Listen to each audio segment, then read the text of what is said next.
Good. Good morning. Good morning. Good morning. Good morning. Good morning. Good morning.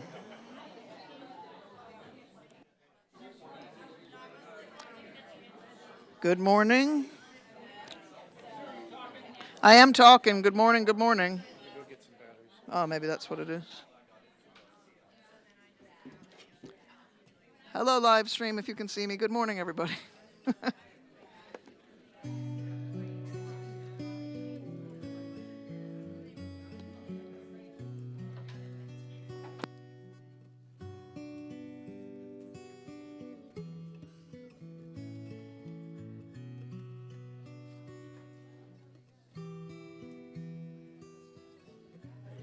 Testing, testing. Testing, testing. Testing, testing.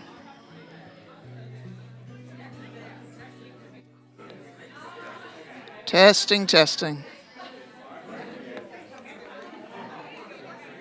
Talk, talk. Ooh.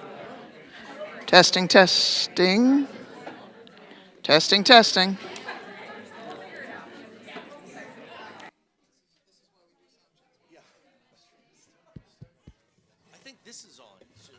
Testing, testing. Maybe I should just use that to get us started. Yeah. Good morning, friends. Good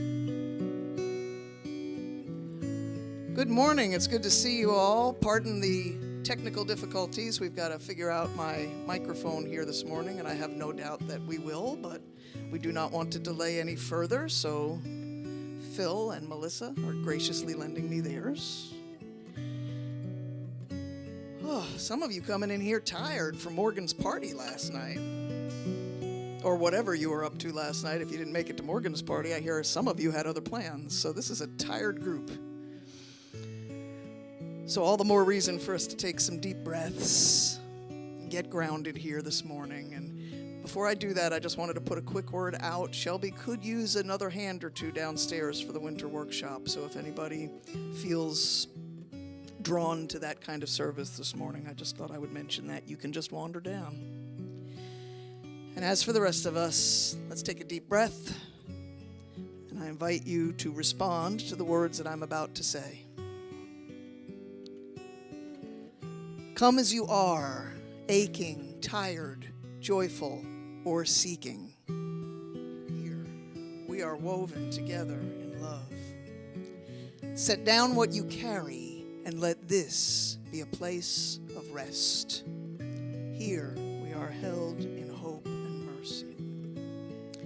Be present to yourself, to each other, and to the divine life that flows through all things. Here, together, we find the common thread of divine life that connects us all. This common thread of divine life in which we live and move and have our being, our God, who is lover, beloved, and love overflowing. Amen.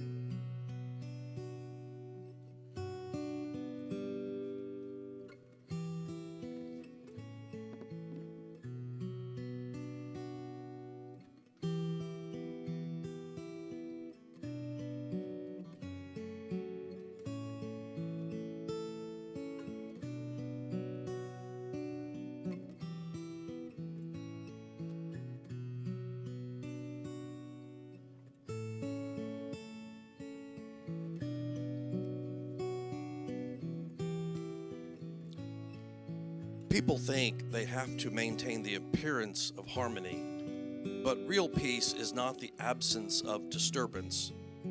Real peace is the practice of looking deeply, touching what is true, and letting understanding and compassion arise. Thich Nhat Hanh.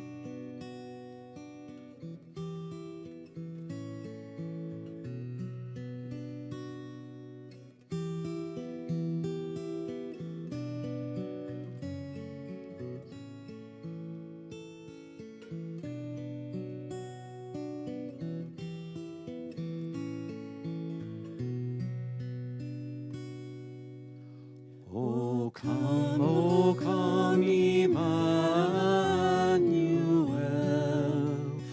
and ransom captive Israel, that mourns in lowly exile here, until the Son of God appears.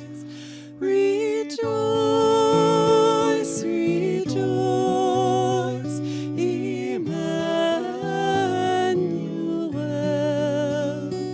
shall come to thee, O Israel.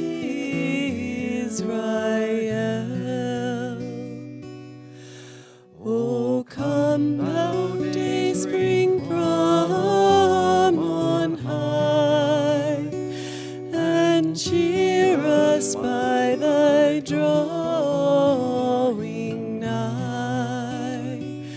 Disperse the gloomy clouds of night, and death's dark shadows put to flight. Rejoice, rejoice, rejoice, for the divine shall come to thee, O Palestine.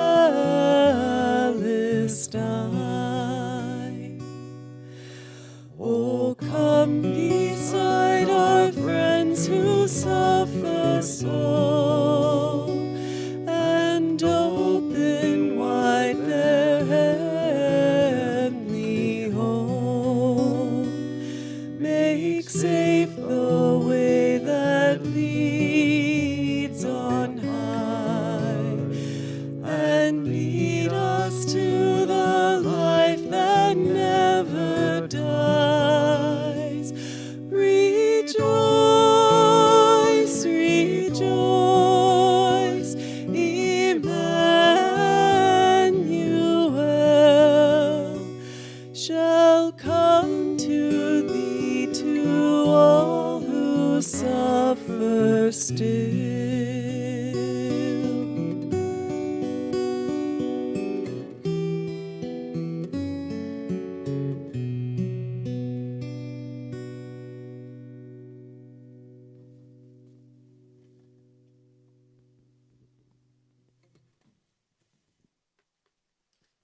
Good morning. Welcome to Common Thread. My name is Phil Carrasco, and I am today's liturgist. Welcome. Whether you're a newcomer or an old-timer, someone who's been here a year or someone who used to come years ago, if you found us online or whoever you are, and no matter what brought you here today, you belong. We're so happy to have you with us this morning. If you want to know more about us, just click this QR code and we'll send you a zero-pressure email with more information. You'll also have the option to connect with a live human being, which, if you really want to know what we're about, is the best way to go. You can get first-hand account of what this place is really like, where we shine, where we might fall short, but mostly how transformation is the aim, wherever each of us may be on our spiritual journey, knowing that making the journey together takes us farther than we could ever go on our own. So, welcome. If you're here and having a hard time, a special welcome to you. In our culture, we are inclined to isolate when the going gets tough. But we know that standing with each other on our rough days is an act of solidarity, an act of love, and part of what makes our personal and collective transformation possible. So each Sunday down the hall, we have a listener who is trained to hold space for us when we are having a challenging time. If you need an ear to listen, a shoulder to cry on, or just a different perspectives to view your struggles, we will have a listener today. They'll be in the library for a few minutes afterwards if you need this kind of support right after today's service. And at any time, you can always go to this URL to request support from our community care team. Morgan leads that effort, and if you let her know what's up, she'll get you pointed in the right direction. And now, let's say together, as we do each week, if you are here, you belong. We are, every one of us, carriers of the inner light. We are, every one of us, carriers of the inner light. And we are, every one of us, carriers of divine breath. We are, every one of us, carriers of divine breath. And as fellow carriers of divine light and breath, I invite you all to stand and greet each other.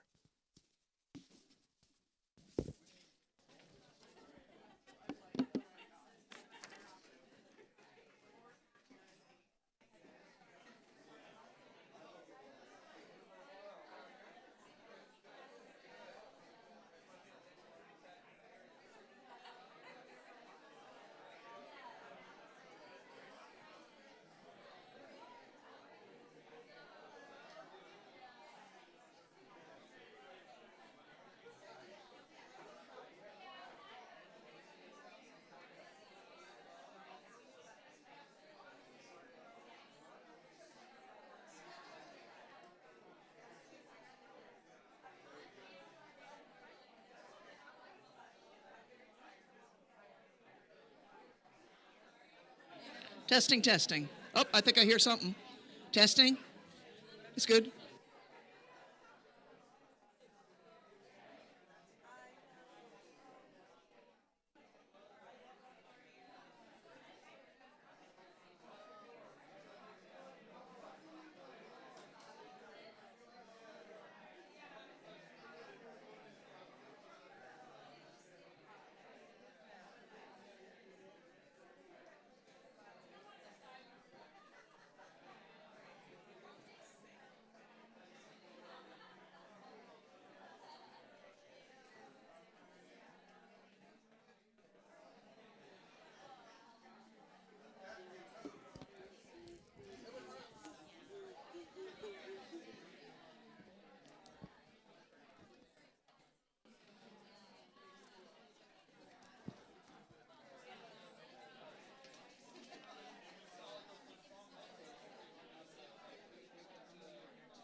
I don't think they can hear that. Shh.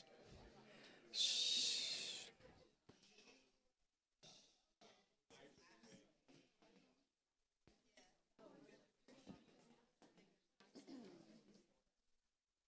Double check.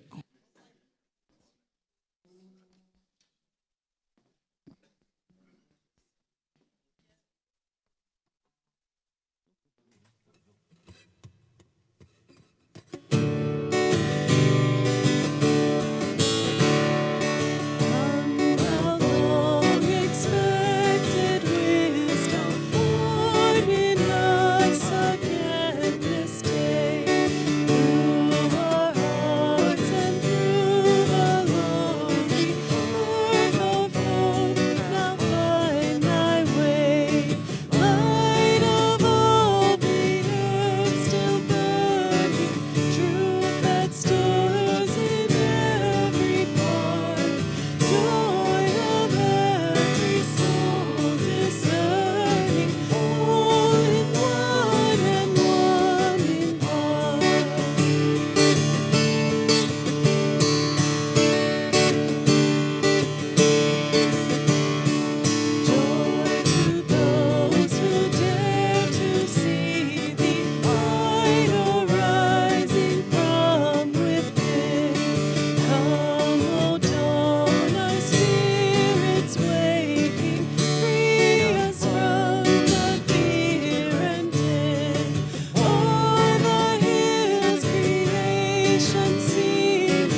how to connect in the community. A lot going on today. Of course, we'll have What Are You Thinking? Zoom. Urban Ministries Food Drive. There's right outside the door. There's a lot of material already there. Thank you for bringing those items. Also, blessing bags, also in the lobby. They were filling up as well. In the kids' classroom, there's Kids Winter Workshop going on today. CTC Brew Crew, Linwood Brewing. I like beer. On December 14th, cookie swap and diaper drive. Bring cookies. December 15th, light in the dark service. In a moment, I'll remind you how to get more details. Next Saturday, that is next Saturday, right? December 15th, 11 to 2 o'clock. Christy is organizing something special for the Salazar family, a gift, a lunch outing for the parents. We need some financial help, so if you can participate, Christy and the Salazar family would appreciate. You can write a check or a Venmo. And also we need a little bit of help. Yeah, Dusty? Oh, thank you. What's the date? Okay, December 20th. Yep. Thank you. Thanks, Jack. Thank you. Come hang out. They need a little, the parents will go out to lunch, and Jack and is going to help with the kids while they do that. Okay.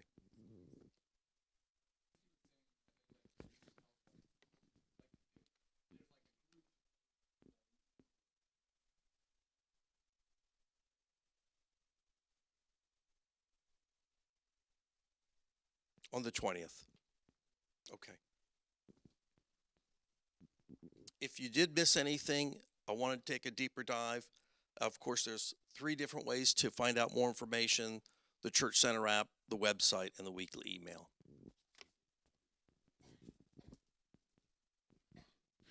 Thank you, Phil. It's the season of beer and cookies. And diapers. And diapers. Beer, cookies, diapers. Just wanted to put this slide up again to say how grateful we are for the folks who make Sunday happen every week. And not everybody is listed here. We do the best that we can. But I'm looking at Dusty in particular and Laura, who just kind of every Sunday just come here when we're done, and they just move everything into the other room, and it's really helpful to clear off the stage. If you ever want to join and help with them, that's wonderful. We would appreciate it. But yeah, there are so many ways to be involved. So these names change a little bit. Not all the names change every week, but a lot of them change week by week, and you are welcome to come and serve in any capacity that is speaking to you. So please speak to me if that is something that you'd like to do. And once again, thank you to everyone who makes Sundays happen. And she's not quite ready to help yet, but I got an email, I believe it was yesterday morning, that said, meet CTC's newest member, from Chris. And of course, Dad is here this morning, but she is doing well, and the family's doing well, and Francis is embracing his role as a big brother. And let's say yay, yay for the babies. And thank you for the reminder that new life comes in so many forms in these young people. I think this is the season too, one of our, what is the Christmas song that says, Jesus, Lord, at thy birth, which was Silent Night, right? We've talked about this before. And we think about that with Jesus, Lord, at thy birth. But I think about it every time I see a baby. So, Jesus, Lord, at thy birth. Welcome to the world, Charlie. Thank you for joining us here. All right, and with that, I'm going to invite everyone to get grounded again. We're going to do a contemplative practice not dissimilar to last week. You might remember light in the dark, dark in the light. Lead us, O Lord, by a different sight, are the words to the chant. And what we're going to do is chant those lines twice through with Melissa and Joe. And then I'm going to lead you in a little bit of a meditation, and then we will come back and chant them 4 more times. Before we get started, I invite you, as always, to get grounded. Take a few deep breaths.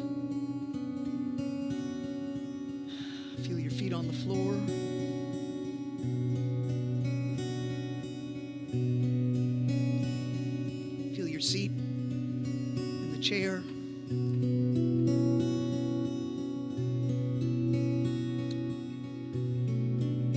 Feel yourself being held.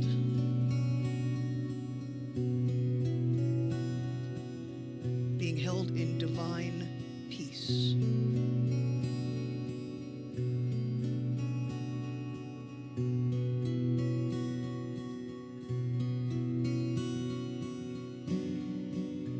Notice your breath.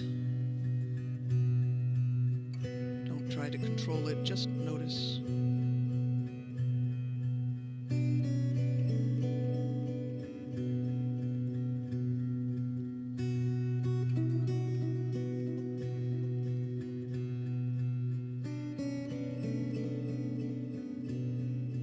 I invite you to join in with Joe and Melissa, or to just keep breathing and let this chant wash over you.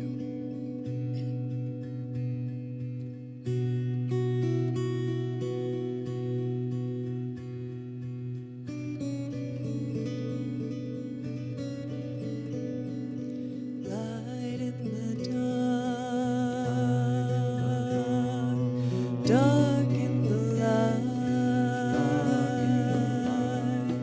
Lead us, O Lord, by a different side.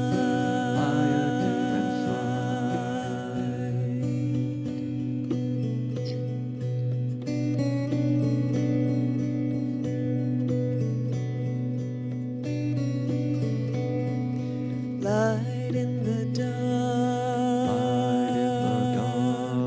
dark in the light. Lead us, O Lord, by a different side.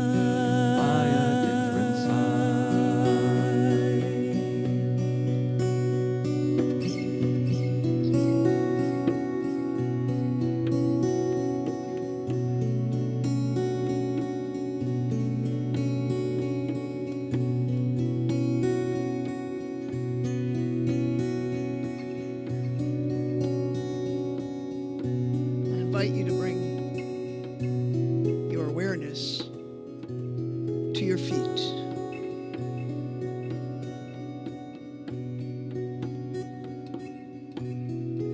These feet that are grounding you, that are connected to the earth.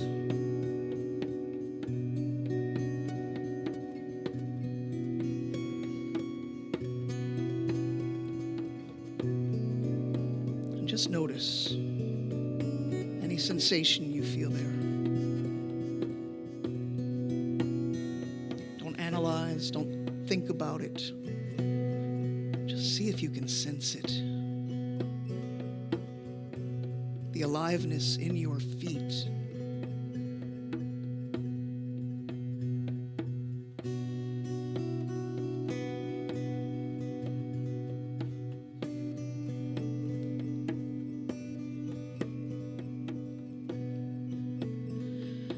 And allow that sensation to flow upward through your calves, through your knees,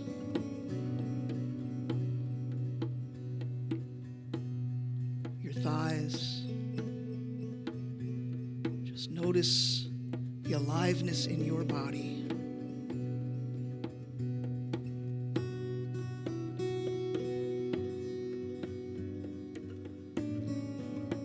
Allow that awareness and that sensation to rise through your hips,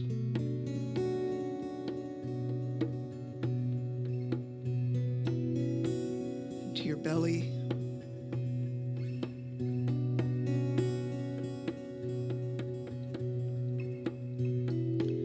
through your chest. You can bring some awareness to your spine.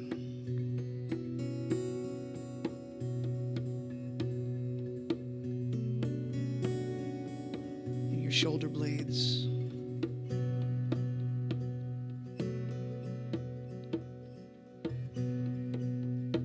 Your shoulders.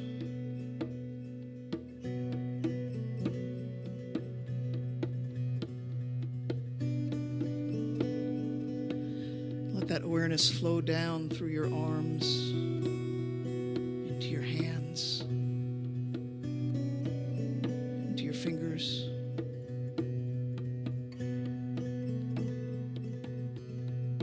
And allow it to flow back up through your arms, through your shoulders again, and into your neck.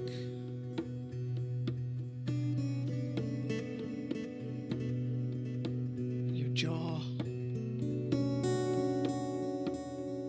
and up here, your neck, your jaw, your shoulders. Allow them to soften and notice the sensation there.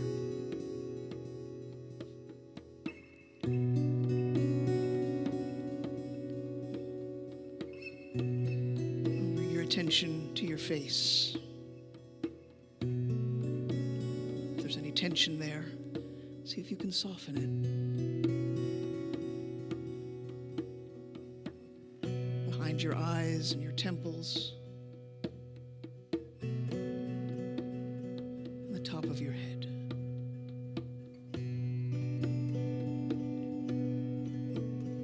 Can you feel the sensation of the aliveness in your body?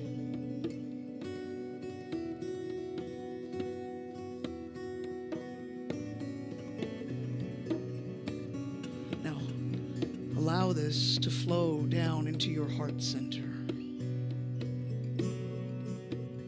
and into your gut center.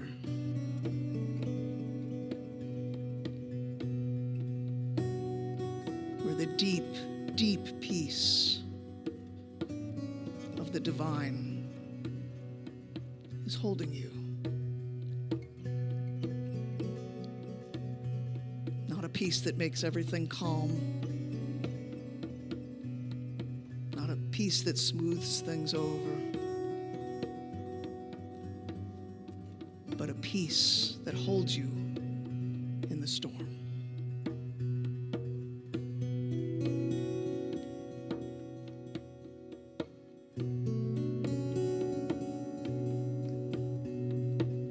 The kind of peace that can help you see the light in the dark. Be the light in the dark. And be led by a different sight.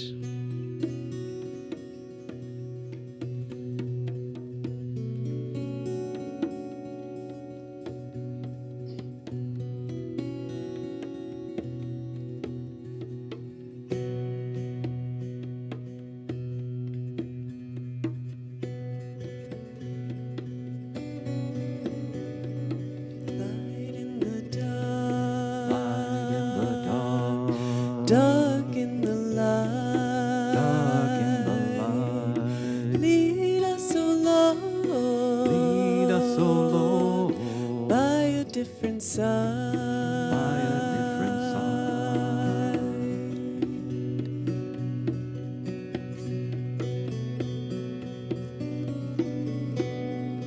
Light in the dark, dark in the light. Lead us, O Lord, by a different side.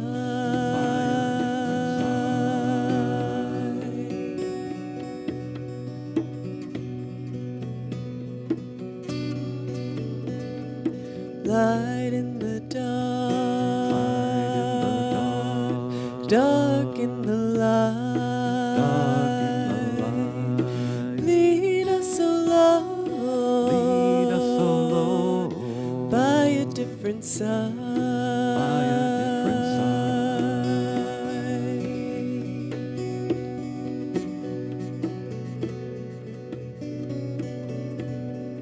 Light in the dark, dark in the light. Lead us, O Lord, by a different side.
A reading from the Gospel according to Matthew. Jesus said, "Do not think that I have come to bring peace to the earth. I have not come to bring peace, but a sword. For I have come to set a man against his father, and a daughter against her mother, and a daughter-in-law against her mother-in-law, and one's foes will be members of one's own household."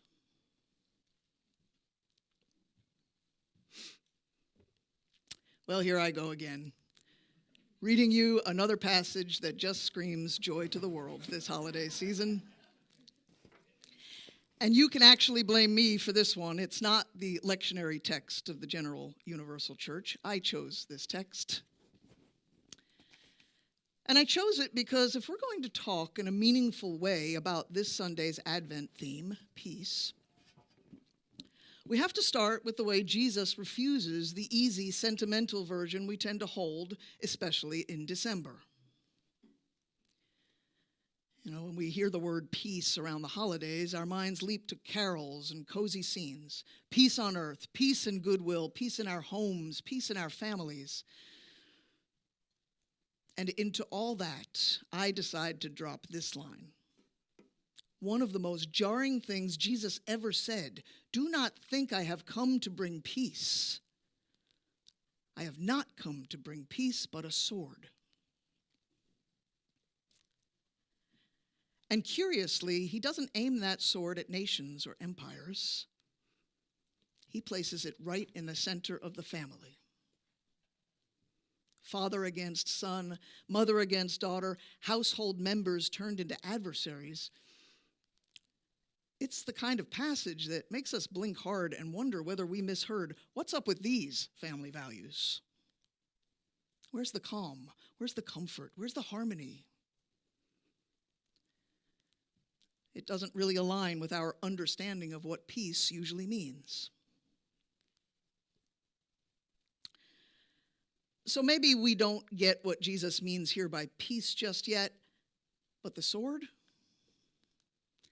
That part I suspect we recognize, because some of us have lived it. If you've ever felt a shift within yourself that those around you couldn't quite name, or found yourself unable to name a shift rising in someone else, if you've ever grown in a direction that people closest to you didn't expect, or watched someone you love grow in a way you didn't yet understand, if you've ever had a truth rise in you that others weren't ready to see, or realized with some humility that you weren't ready to see a truth rising in them, then Jesus' words land differently. They stop sounding dramatic and start sounding strangely familiar. Because this is what spiritual growth actually feels like. It's not tidy, it's not sentimental, it's not peaceful in the way we usually mean that word. Something in us shifts, and the old structures begin to tremble a little.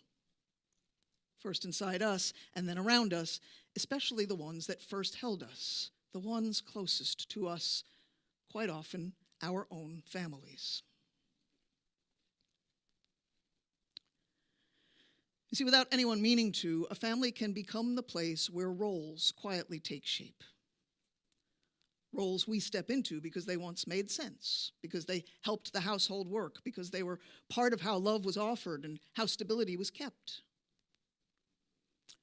And sometimes those roles are generous for a while, until they aren't.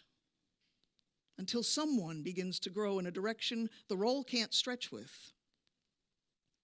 Until the truer thing in one of us refuses to stay contained, or the truer thing that is rising in someone else asks us to see them in a way we hadn't yet known how to.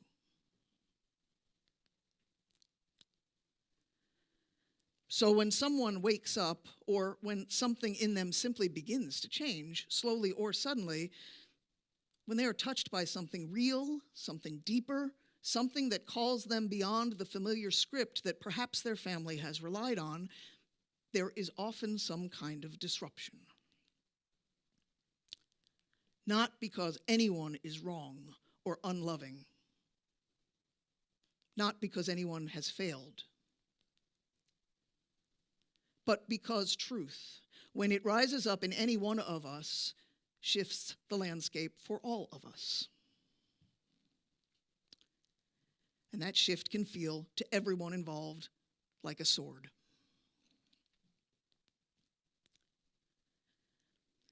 And if we want to see this dynamic in its purest, clearest form, we don't have to look far. We only have to look at Clare of Assisi. So Clare was born into a noble and devout Catholic family, a family with strong identity, strong expectations, strong opinions about what a daughter should be.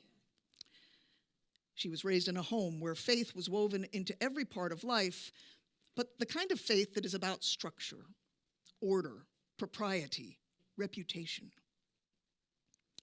A faith rooted firmly in the institution, but maybe not so much in transformation. And within that world, Clare's role was obvious. She would marry suitably, maintain the family's honor, live a virtuous, respectable, beautiful life inside the boundaries her parents laid out for her. Her family loved her. They had plans for her. They believed they were protecting her. They believed their way was the right way. And then Clare woke up. First, it happened quietly inside her, a sense that God was calling her to something deeper than the life arranged for her. And then it happened outwardly, the day she first heard Francis of Assisi preach.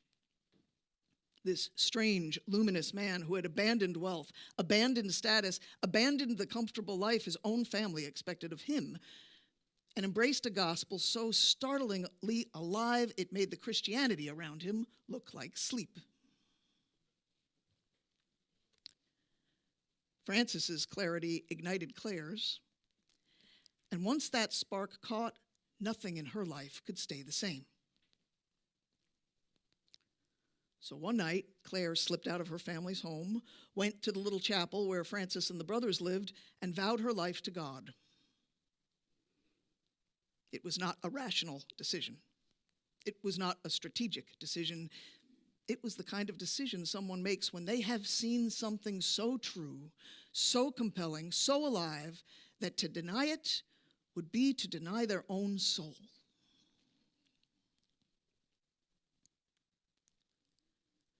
When her family woke the next morning, they were devastated, shocked, shaken, trying to make sense of something that made no sense to them. They could not believe what she had done. I mean, who among us would? Your daughter decides to leave the safety and security you've planned for her to run off with a guy who gave away all his possessions, stripped naked in the square, talked to animals, and claimed he heard a message from God about building a church. Just imagine that. It's a pretty human reaction to wonder, how could she do this? How could she step outside the future we had so carefully imagined for her? How could she break her mother's heart? They weren't asking these questions from a place of malice. They were asking them out of love. Love wrapped in fear. Love startled by change. Love trying to find its footing again. So they went after her, literally. A group of male relatives stormed the chapel, furious, bewildered, frightened, shouting, pleading, insisting she come home. From their vantage point, everything they treasured seemed suddenly at risk. They genuinely believed they were fighting for her well-being, and in many ways they were. But theirs was a love constrained by fear, bound to the only kind of peace they had ever known how to maintain, the kind that avoids disruption at all costs, the kind that clings to what is familiar because the unfamiliar feels like loss. And the striking thing is, unlike so many of us, Claire didn't leave the institutional church. In her world, there was nowhere else to go. But even if there had been, she wouldn't have wanted to. And Francis's movement was radical, but it wasn't rebellion. It was renewal. Even the Pope eventually blessed it. Her awakening didn't separate her from her tradition. It separated her from the constructs her family, and frankly, much of the institutional church itself, had come to confuse with deep holiness. She wasn't rejecting her faith. She was stepping out of the script her family had handed her and stepping into the heart of the gospel. And in doing so, she was simply living several steps ahead of the church at the time. That's almost always how it goes, by the way. The institutional church evolving after the saints do. And Saint Clare, standing there in the chapel with her whole world trembling, was beginning to sense that she was being drawn into something others around her could not yet understand. Not because she thought herself special, she didn't think that at all, but because something true had taken hold of her. Something more alive than anything she had known, something her heart could no longer ignore. And once she tasted that aliveness, the freedom of a faith lit from within, the unmistakable pull of God's own life stirring in her, there was no way back to the version of faith that depended on her staying small. She could not return to the old let's not rock the boat kind of peace. She was awake. And once you are awake, even a little, it becomes very hard to go back to sleep.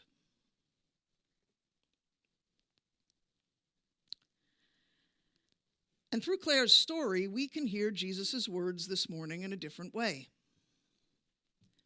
When he says he has not come to bring peace, Jesus isn't rejecting the deep peace of God, or shlama in Aramaic, the peace you might remember from this summer that means wholeness, integrity, and undivided life.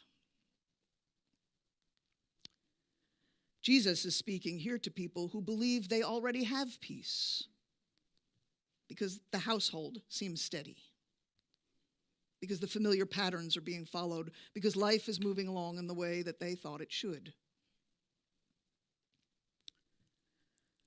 So when Jesus says, I have come not to bring peace, he's really saying, don't assume the thing you're calling peace is the peace I'm here to offer. He isn't criticizing anyone's longing for calm, but he is inviting them to look beneath it.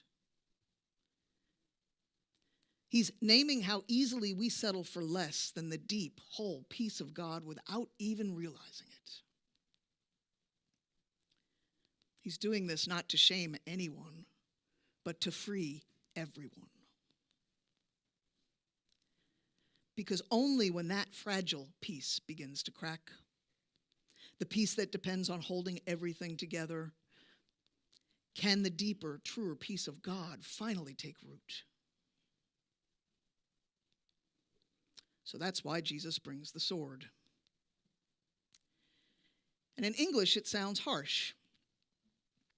But in Aramaic, the word carries the sense of cutting away what binds, separating what has grown tangled, bringing clarity to what has been confused. It's not about aggression, it's about discernment. It's about freeing what is true from what has been mixed in with expectations and love and fear. And in this sense, it's the kind of sword that reveals the difference between the self we learned to be in the families and communities that shaped us and the self that is constantly, continually being called forth by God. In Aramaic, it would have sounded less like Jesus rejecting peace and more like him saying, I didn't come to preserve your fragile sense of calm. I came to make you whole.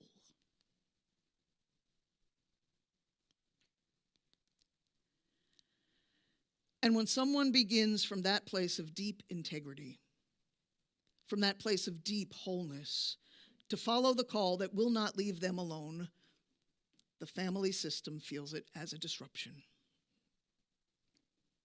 And it's so human to feel the shock of it. Patterns that held for a long time start to move. Roles that once made sense begin to loosen, which can feel disorienting for everyone involved because those roles once held real connection, real love, real safety.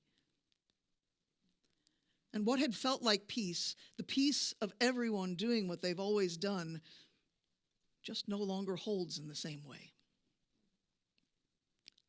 It isn't that anyone is failing. It's simply that the spiritual journey leading to awakening in one person creates ripples in everyone.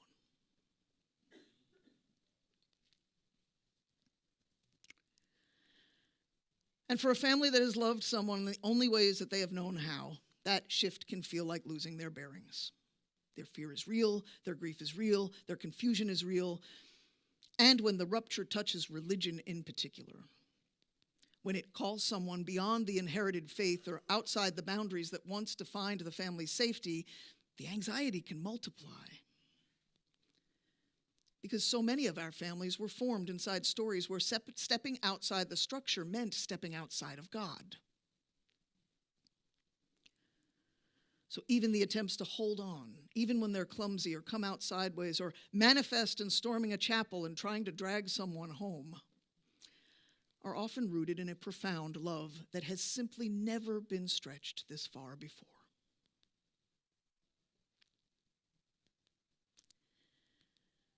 Which means that waking up and stepping into true peace comes at a cost. Sometimes a very deep and painful one for everyone involved. There's pain for the family whose world is suddenly rearranged and who are trying to hold on to what has long felt steady and right to them. There is pain for the one who feels that shift, who never wanted to cause hurt but can no longer ignore the pull of God. Even when the sword is simply a sharp mercy separating life from what can no longer sustain it, there is deep, deep pain in the sword, the kind of pain that touches everyone in its path. As one of you said to me in a line that inspired this sermon, I cannot believe that the cost of truly loving God has been my relationship with my own family.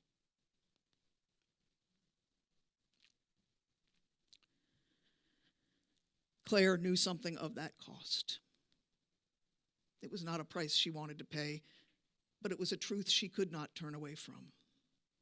As she once wrote to another woman who was finding her own courage, do not let yourself be caught by the false peace that comes from pleasing others. Hold fast to the truth you have seen, even when others do not yet see it.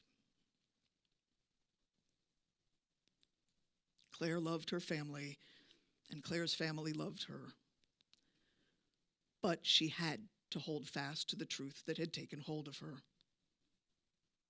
She could not stay small to keep those she loved comfortable. She could not deny what God was awakening in her simply to preserve what had always been. And somehow she trusted that the deep love she carried for them, wide, honest, rooted, was strong enough and spacious enough to bear the strain of change, to hold their misunderstanding, to hold their grief, to hold even their sense of loss without closing her own heart. And this is what it looks like when peace takes root in us from the inside out.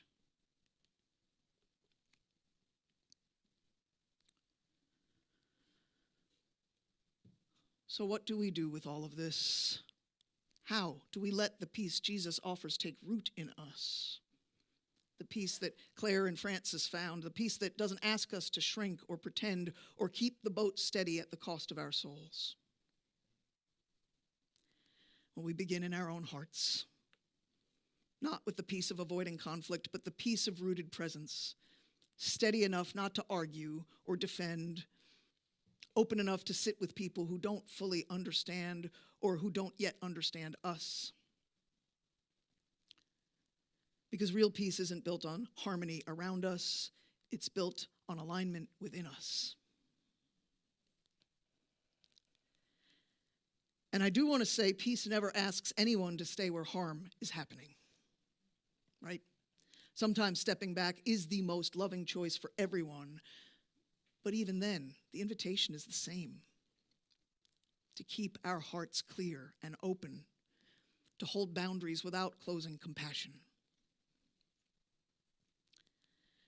Because this is the kind of peace our world is aching for.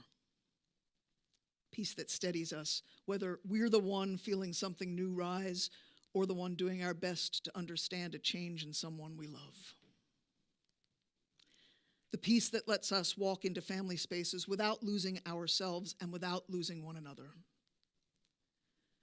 The peace that helps us stay soft without collapsing and open without surrendering what is true in us. A peace spacious enough to honor the whole journey, ours and one another's, because all of us are held in the same divine love.